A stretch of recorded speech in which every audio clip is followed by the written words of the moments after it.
Hello everyone, स्वागत है आप सभी का हमारे YouTube channel Agri Super Mind पे। आज हम बात करने वाले हैं फिजिक्स, केमिस्ट्री और बायोलॉजी के 40 महत्वपूर्ण प्रश्नों की, जो कि आने वाले सभी एग्जाम की दृष्टि से काफ़ी महत्वपूर्ण होने वाले हैं। सो बढ़ते हैं हम लोग अपने क्वेश्चंस की तरफ, जो कि आज का हमारा पहला क्वेश्चन है। समय के साथ विस्थापन में परिवर्तन की दर को कहा जाता है। फर्स्ट ऑप्शन है चाल, सेकेंड ऑप्शन है वेग, थर्ड ऑप्शन है त्वरण, फोर्थ ऑप्शन है बल। तो विस्थापन में परिवर्तन की दर को क्या बोला जाता है? अगर हम लोग यहाँ पे बात करते हैं कि दूरी में परिवर्तन की दर को क्या बोलते हैं, तो दूरी में परिवर्तन की दर को हम लोग चाल बोलते हैं। लेकिन यहाँ पे क्वेश्चन बोल रहा है कि विस्थापन में परिवर्तन की दर को, तो विस्थापन में परिवर्तन की दर को हम लोग वेग बोलते हैं। इसलिए इसका जो राइट आंसर होगा वो बी होगा।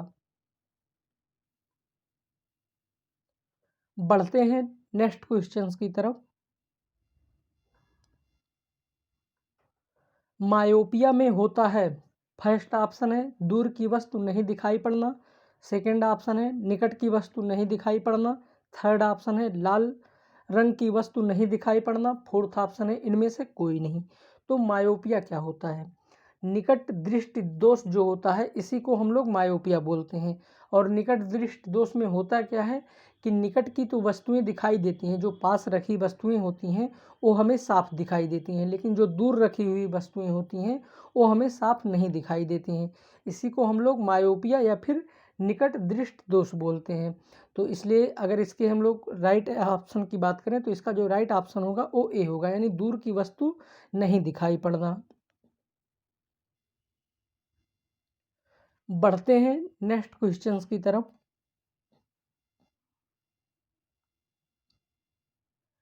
मृग तृष्णा बनने का कारण है। फर्स्ट ऑप्शन है अपवर्तन, सेकंड ऑप्शन है परावर्तन, थर्ड ऑप्शन है विवर्तन, फोर्थ ऑप्शन है पूर्ण आंतरिक परावर्तन। तो मृग तृष्णा जो होता है ये बनने का क्या कारण होता है? इसका जो कारण होता है वो पूर्ण आंतरिक परावर्तन होता है। इसलिए इसका जो राइट आंसर होगा वो डी होगा।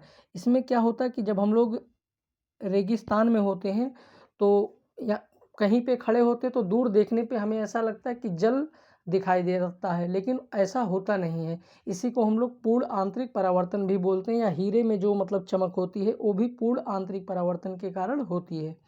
बढ़ते हैं नेक्स्ट क्वेश्चंस की तरफ। इनमें से कौन दर्पण के लिए सही है?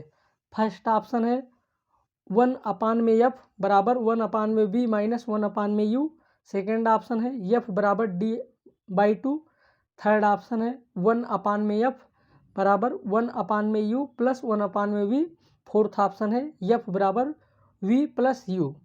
तो इसमें बोला जा रहा है कि दर्पण के लिए कौन सा सही है। तो अगर हम लोग बात करते हैं फर्स्ट ऑप्शन की, तो फर्स्ट ऑप्शन जो है ये लेंस के लिए है। इसका जो लेंस का जो फार्मूला होता है वो 1/f बराबर 1/v माइनस 1/u होता है। अगर हम लोग इसके राइट ऑप्शन यानी दर्पण के लिए बात करते हैं, तो दर्पण के लिए जो फार्मूला होता है वो 1/f बराबर 1/u प्लस 1/v होता है, यानी जो ये दर्पण के लिए इसका तीसरा फार्मूला होता है। इसलिए इसका जो राइट ऑप्शन होगा वो सी होगा। बढ़ते हैं नेक्स्ट क्वेश्चंस की तरफ।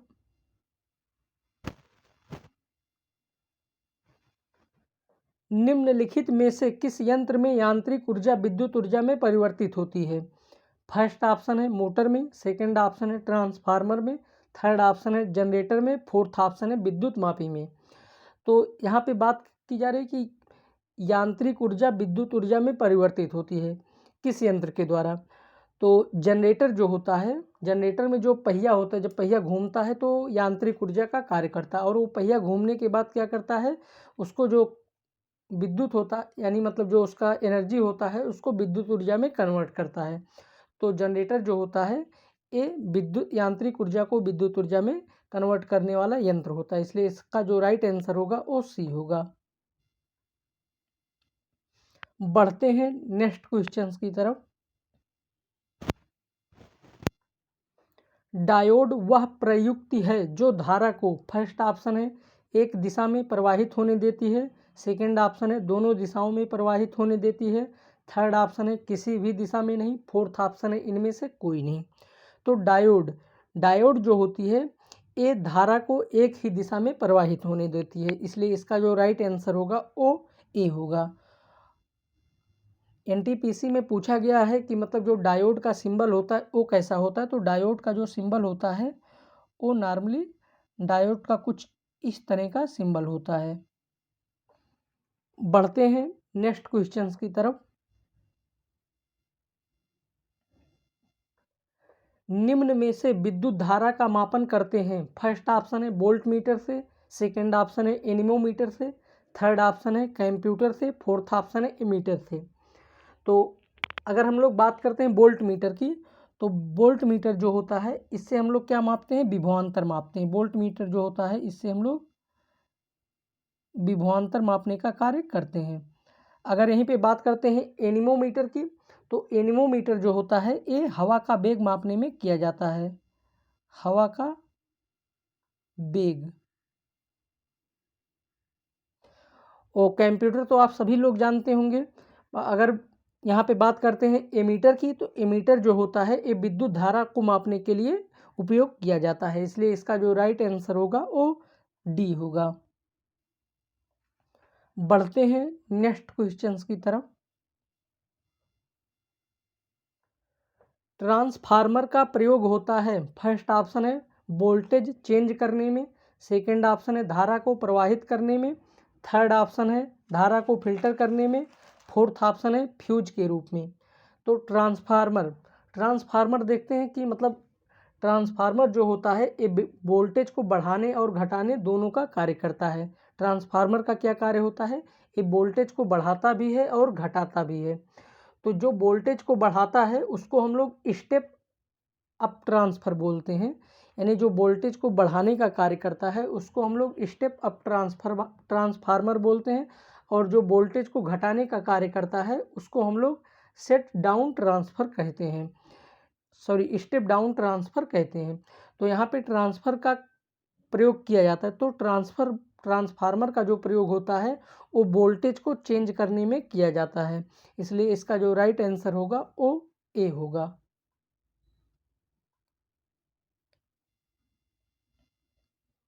बढ़ते हैं नेक्स्ट क्वेश्चंस की तरफ। विद्युत विभवांतर की एसआई इकाई है। फर्स्ट ऑप्शन है वोल्ट, सेकंड ऑप्शन है एम्पियर, थर्ड ऑप्शन है ओम, फोर्थ ऑप्शन है कूलाम। तो अगर हम लोग कूलाम की बात करते हैं, तो कूलाम में क्या होता है, कूलाम जो होता है ये चार्ज को कूलाम में चार्ज को मापा जाता है, यानी कूलाम से चार्ज को मापा जाता है। अगर यहाँ पे बात करते हैं हम लोग एम्पियर की, तो एम्पियर जो होता है ये विद्युत धारा को मापने में इसका प्रयोग किया जाता है।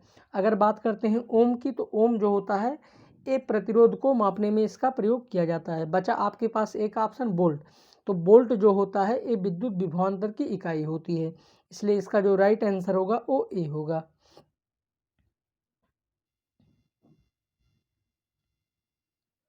बढ़ते हैं नेक्स्ट क्वेश्चंस की तरफ।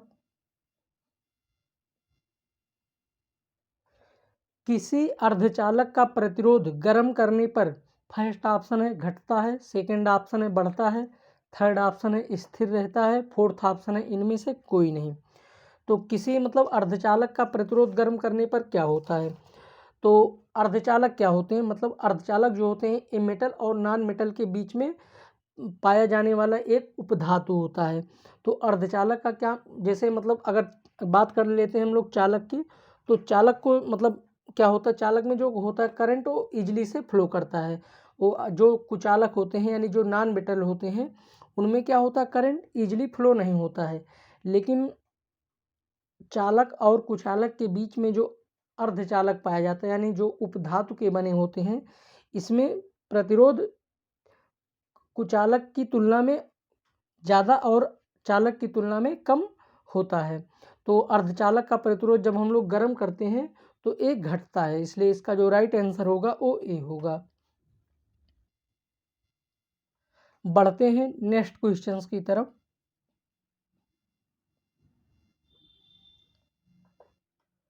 फलों के रस के परीक्षण के लिए किस रसायन का उपयोग किया जाता है? फर्स्ट ऑप्शन है अमोनियम सल्फेट, सेकंड ऑप्शन है सोडियम हाइड्रोक्साइड, थर्ड ऑप्शन है सोडियम बेंजोएट, फोर्थ ऑप्शन है सोडियम नाइट्रेट।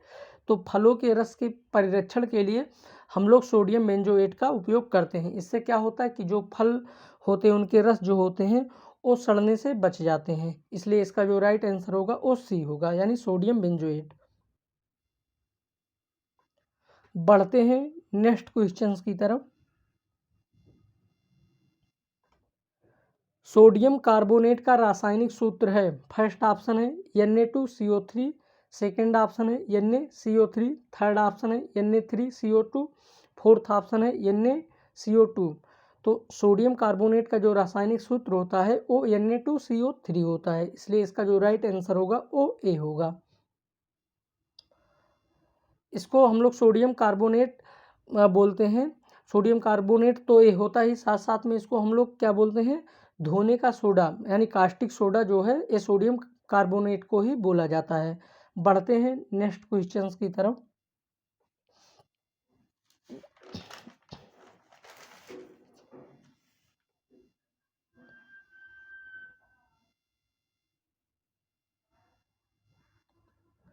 वनस्पति तेल के हाइड्रोजनीकरण में उत्प्रेरक के रूप में निम्नलिखित में से किसका उपयोग किया जाता है?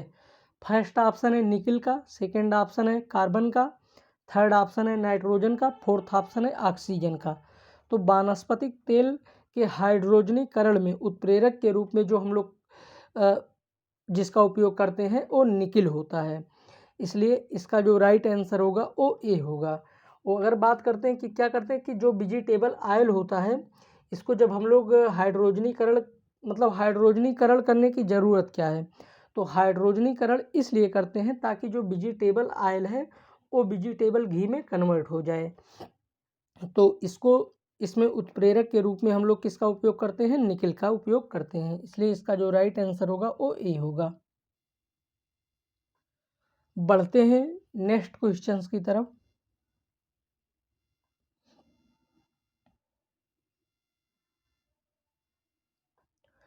किस गैस से सड़े अंडे की गंध आती है? फर्स्ट ऑप्शन है SO2 से, सेकंड ऑप्शन है NaCl से, थर्ड ऑप्शन है HBr से, फोर्थ ऑप्शन है H2S से। तो सड़े हुए अंडे की जो गंध आती है वो H2S यानी हाइड्रोजन सल्फाइड जो होता है इससे सड़े हुए अंडे की गंध आती है, इसलिए इसका जो राइट आंसर होगा वो डी होगा। बढ़ते हैं नेक्स्ट क्वेश्चंस की तरफ।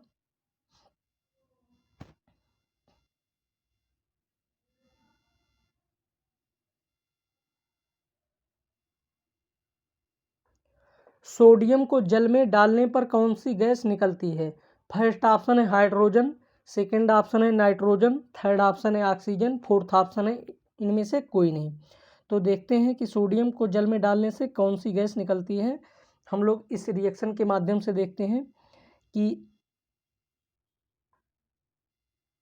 ये सोडियम है, जब हम लोग सोडियम को जल में डालते हैं तो जल में डालने के बाद क्या होता है कि sodium hydroxide plus hydrogen gas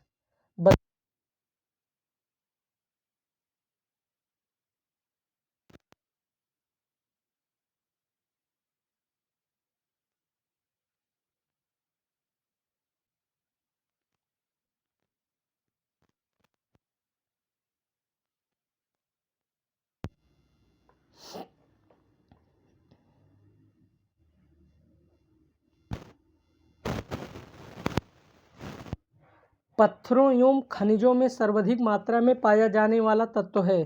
first option है कार्बन, सेकंड ऑप्शन है सोना, थर्ड ऑप्शन है हाइड्रोजन, फोर्थ ऑप्शन है सिलिकॉन।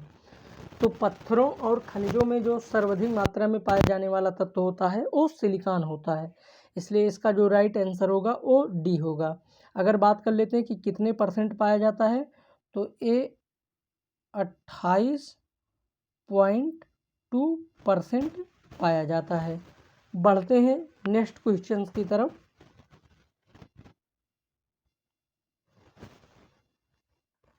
जीवाश्म ईंधन जलने पर मुक्त कार्बन नाइट्रोजन और सल्फर के ऑक्साइड कहलाते हैं? फर्स्ट ऑप्शन है मूल ऑक्साइड, सेकेंड ऑप्शन है अम्लीय ऑक्साइड, थर्ड ऑप्शन है निष्क्रिय ऑक्साइड, फोर्थ ऑप्शन है उभयधर्मी ऑक्साइड। तो बात करते हैं कि जितने भी मतलब अधातु मेटल होते हैं उनकी जो प्रकृति होती है वो अम्लीय होती है, चाहे वो कार्बन हो, नाइट्रोजन हो या सल्फर हो, इनके जो ऑक्साइड होते हैं वो अम्लीय प्रवृत्ति के होते हैं। इसलिए इसका जो राइट आंसर होगा वो बी होगा। बढ़ते हैं नेक्स्ट क्वेश्चंस की तरफ।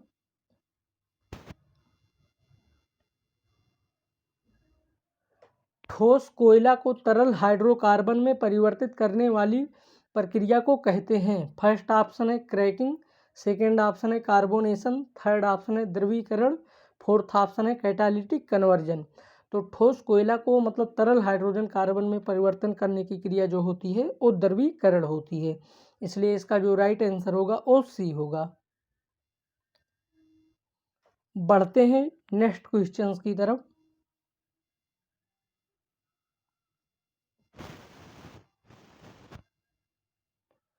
पदार्थ के कणों के बीच आकर्षण बल में अधिकतम होता है? फर्स्ट ऑप्शन है एल्कोहल में, सेकेंड ऑप्शन है जल में, थर्ड ऑप्शन है तांबे की छड़ में। सॉरी, यहाँ पे फोर्थ ऑप्शन मिस टाइपिंग हो गई, लेकिन राइट ऑप्शन इन्हीं तीनों ऑप्शंस में से कोई एक होगा। तो अगर बात करते हैं कि पदार्थों के कणों के बीच आकर्षण बल, तो आकर्षण बल किसके बीच मतलब सबसे अधिक होगा? हम देखते हैं कि जो मतलब अवस्थाएं होती हैं तीन प्रकार की होती हैं, एक ठोस होती है, एक द्रव होती है और एक गैस होती है। तो ठोस जो होती है इनमें जो मतलब कण होते हैं वो बहुत पास पास होते हैं, यानी उनमें जो आकर्षण बल होता है वो सबसे अधिक होता है। तो इसमें ठोस कौन सा है? एल्कोहल तो लिक्विड है, द्रव ये भी लिक्विड है। बचा आपकी तांबे की छड़। तो तांबे की जो छड़ है ये पदार्थों के कणों के बीच आकर्षण बल में अधिकतम होता है। इसलिए इसका जो राइट आंसर होगा वो सी होगा। बढ़ते हैं नेक्स्ट क्वेश्चंस की तरफ। भारी जल का सूत्र है? फर्स्ट ऑप्शन है H2O, सेकेंड ऑप्शन है D2O, थर्ड ऑप्शन है H2, फोर्थ ऑप्शन है H2SO4। तो भारी जल का जो मतलब सूत्र होता है ये D2O होता है। D2 अगर हम लोग बात करते हैं D2O की, तो D2O जो होता है इसका उपयोग हम लोग शीतलक के रूप में भी करते हैं, और D2O का जो बॉइलिंग पॉइंट होता है वो 101 डिग्री सेल्सियस होता है। इसलिए इसका जो राइट आंसर होगा वो बी होगा। बढ़ते हैं नेक्स्ट क्वेश्चंस की तरफ। विटामिन सी सबसे अधिक किसमें पाया जाता है? फर्स्ट ऑप्शन है नींबू में, सेकेंड ऑप्शन है आंवला में, थर्ड ऑप्शन है आम में, फोर्थ ऑप्शन है मिर्ची में। तो यहाँ पे सबसे अधिक की बात की जा रही है, तो सबसे अधिक जो होता है ये आंवले में विटामिन सी पाया जाता है। इसलिए इसका जो राइट आंसर होगा वो बी होगा। अगर बात करते हैं नींबू में, आम में और मिर्च में, तो ये तीनों में विटामिन सी पाया जाता है, लेकिन सबसे अधिक जो होता है वो आंवले में पाया जाता है। बढ़ते हैं नेक्स्ट क्वेश्चंस की तरफ। मानव शरीर में सर्वाधिक मात्रा में पाया जाने वाला तत्व है? फर्स्ट ऑप्शन है कार्बन, सेकेंड ऑप्शन है नाइट्रोजन, थर्ड ऑप्शन है ऑक्सीजन, फोर्थ ऑप्शन है हाइड्रोजन। तो मानव शरीर में जो सर्वाधिक मात्रा में पाया जाने वाला तत्व होता है वो ऑक्सीजन होता है। इसलिए इसका जो राइट आंसर होगा वो सी होगा। बढ़ते हैं नेक्स्ट क्वेश्चंस की तरफ। सर्वाधिक प्रोटीन किसमें पाया जाता है? फर्स्ट ऑप्शन है सोयाबीन में, सेकेंड ऑप्शन है मूंगफली में, थर्ड ऑप्शन है मटर में, फोर्थ ऑप्शन है चावल में। तो हम सभी को मतलब पता होगा कि जो सबसे अधिक मात्रा में प्रोटीन पाया जाता है वो सोयाबीन में पाया जाता है। इसलिए इसका जो राइट आंसर होगा वो कितना होगा? सॉरी, वो कौन सा होगा? ए होगा। तो अगर बात कर लेते हैं कि इसमें प्रोटीन की मात्रा कितनी पाई जाती है, तो प्रोटीन की जो मात्रा होती है वो 41 से 42 परसेंट प्रोटीन की मात्रा पाई जाती है। तो अगर तेल की मात्रा की बात करते हैं तो तेल की जो मात्रा होती है वो लगभग 21% तेल की मात्रा पाई जाती है। बढ़ते हैं नेक्स्ट क्वेश्चंस की तरफ। अस्थि में किस लवण की मात्रा अधिक होती है? फर्स्ट ऑप्शन है कैल्शियम फास्फेट की, सेकेंड ऑप्शन है सोडियम क्लोराइड की, थर्ड ऑप्शन है मैग्नीशियम सल्फेट की, फोर्थ ऑप्शन है इनमें से कोई नहीं। तो अस्थि यानी जो हमारी हड्डी होती हैं उसमें कौन से लवण की मात्रा सबसे अधिक होती है।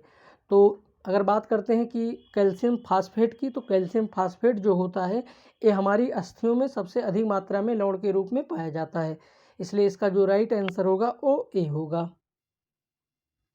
बढ़ते हैं नेक्स्ट क्वेश्चंस की तरफ। एंजाइम मूल रूप से क्या हैं? फर्स्ट ऑप्शन है प्रोटीन है, सेकंड ऑप्शन है कार्बोहाइड्रेट है, थर्ड ऑप्शन है एमिनो अम्ल है, फोर्थ ऑप्शन है लिपिड है। तो एंजाइम जो होते हैं ये मूल रूप से एमिनो अम्ल होते हैं, इसलिए इसका जो राइट आंसर होगा वो सी होगा। बढ़ते हैं नेक्स्ट क्वेश्चंस की तरफ।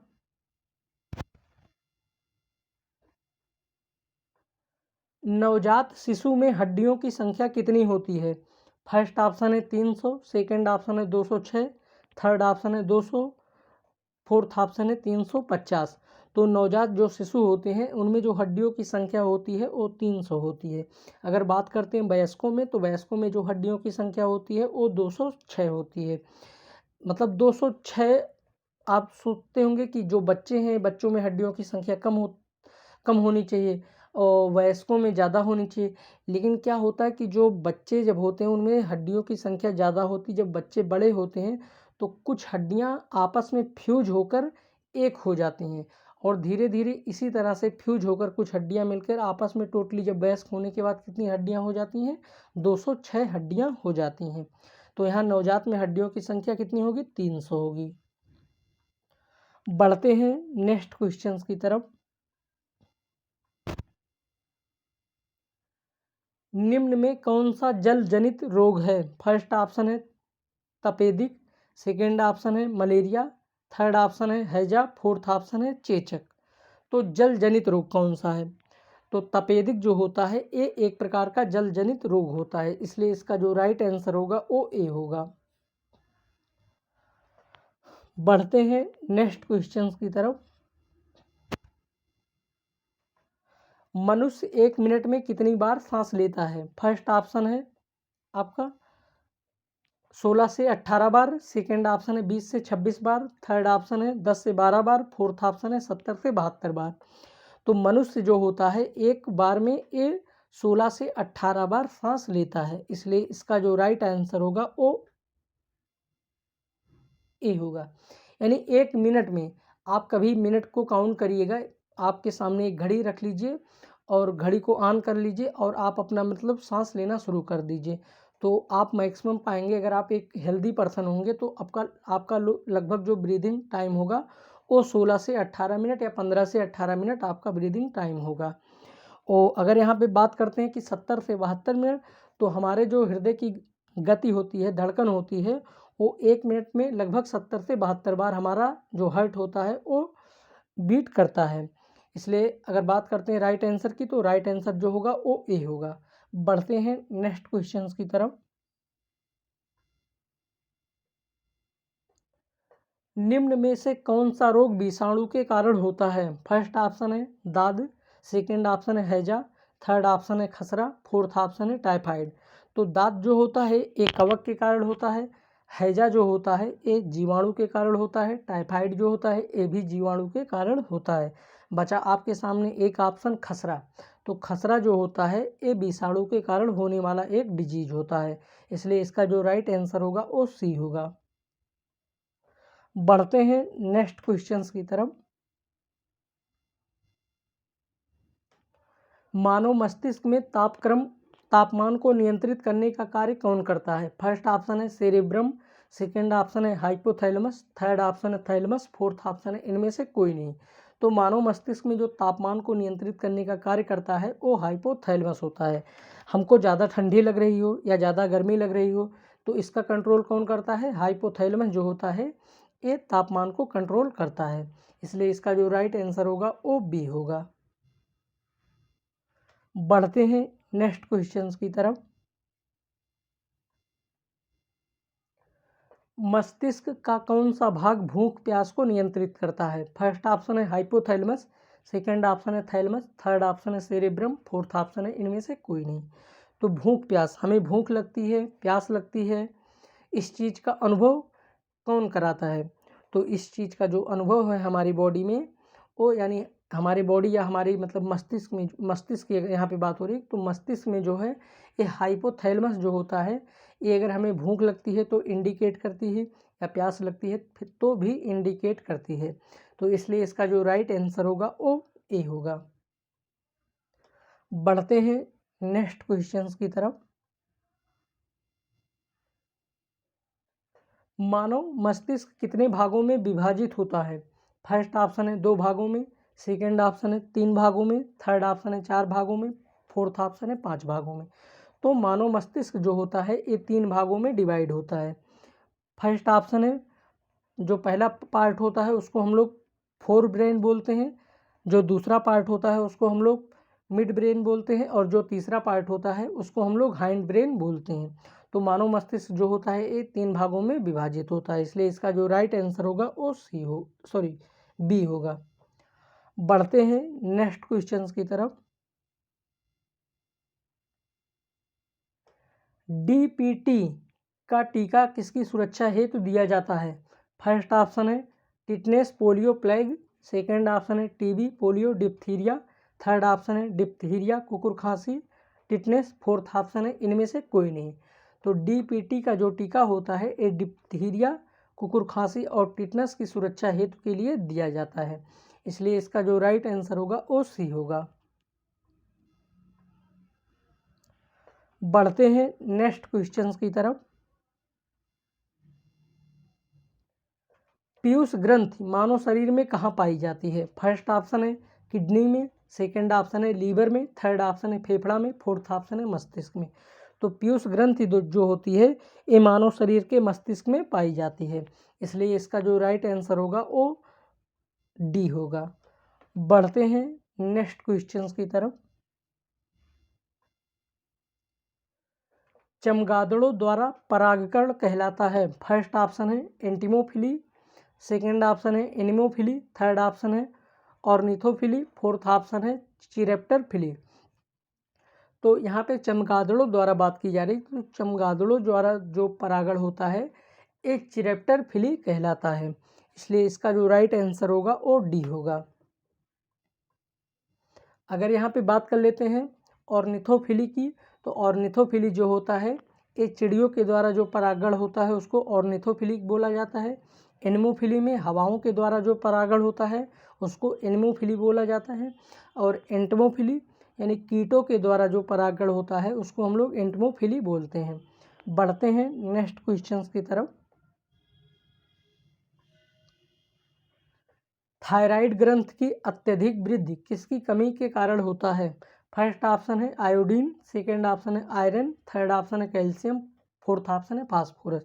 तो थायराइड ग्रंथ, जब देखते हैं कि थायराइड ग्रंथ की मतलब वृद्धि की कमी हो जाती है तो इसके कारण कौन सा मतलब क्या बोल रहा है यहाँ पे क्वेश्चन? थायराइड की अत्यधिक वृद्धि की कमी के कारण होता है, किसकी कमी के कारण मतलब थायराइड में वृद्धि होती है? तो देखते हैं जिसको नॉर्मली हम लोग घेंघा रोग बोलते हैं, वही मतलब थायराइड की ग्रंथ, उसमें थायराइड की जो ग्रंथि होती है वो बढ़ जाती है। तो किसके कारण होती है? आयोडीन।